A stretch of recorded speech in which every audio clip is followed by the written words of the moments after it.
दोस्तों ये सामने आपको दिख रही है, ये एक देसी मुर्गी है और ये 21 दिन बाद अपने अंडे को हैच करके इसमें से चूजे निकाली है। आपके सामने दिख रहे होंगे चूजे, कितने प्यारे प्यारे बच्चे हैं।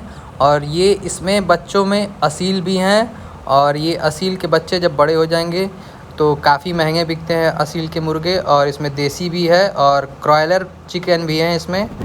और ये सारे चूजे 4 से 5 महीने में तैयार हो जाएंगे सेल के लिए। वीडियो अच्छी लगी हो तो ज़्यादा से ज़्यादा शेयर करें, चैनल को सब्सक्राइब करें। Thanks for watching.